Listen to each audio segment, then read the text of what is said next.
लहरों से डरकर नौका पार नहीं होती, लहरों से डरकर नौका पार नहीं होती, कोशिश करने वालों की कभी हार नहीं होती। ग्राम पंचायत राज बड़े के समस्त जनता मालिक जिंदाबाद जिंदाबाद जिंदाबाद, नीतीश भैया जिंदाबाद जिंदाबाद जिंदाबाद। आपका मुखिया कैसा हो, नीतीश भैया जैसा हो।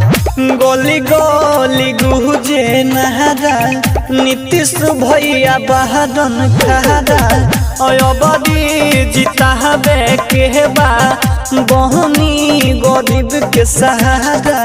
हाथ जोड़ी करे विनती, अब की नायका भूलई हो।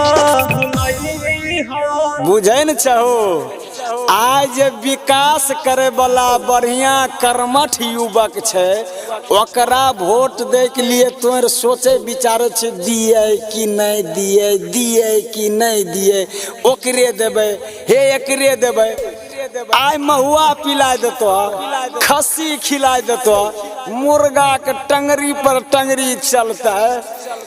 अगर ओकरा जिताई देबो, अब की बार ओकरा भूलबहो तो 5 साल के लिए झूलबहो। मुखिया बनई हो नीतीश भैया के जितई हो, मुखिया बनई हो नीतीश भैया के जितई हो, मुखिया बनई हो नीतीश भैया के जितई हो, मुखिया बनई हो नीतीश भैया के जितई हो।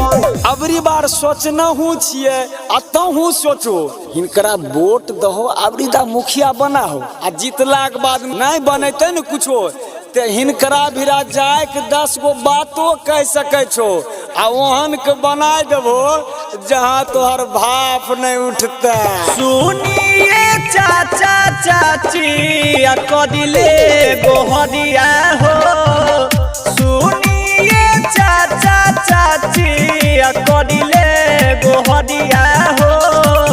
भैया नीतीश के बो अचई हो पगड़िया हो, भैया नीतीश के।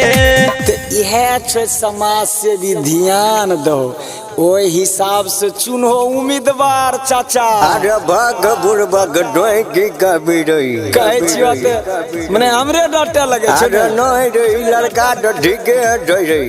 हां इनकरे दे छै इनकरे। अरे चुनाव दिन की दिए रही बताओ न रे। अरे चिन्ह तो बताइए न देबे, जखन देल देबो ठप्पा चिन्ह दे देबे, हम बताई देबे कि बेर के विश्वास देखा चाचा मनावा के पूरा सब आस होई हो।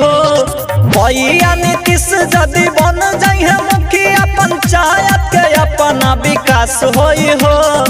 जो इंसान पानी से नहाता है वो केवल लिबास बदल सकता है, जो इंसान पानी से नहाता है वो केवल लिबास बदल सकता है, जो इंसान पसीने से नहाता है वो इतिहास बदल सकता है।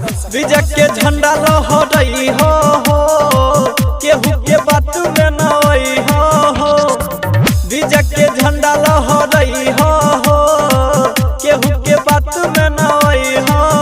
वोटई डका के देख के तू विजयी बनई हो।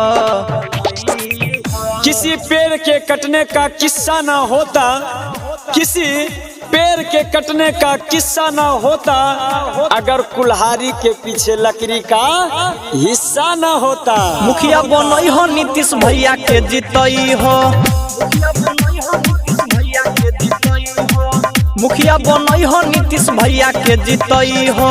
सांची डिजिटल रिकॉर्डिंग स्टूडियो खगड़िया।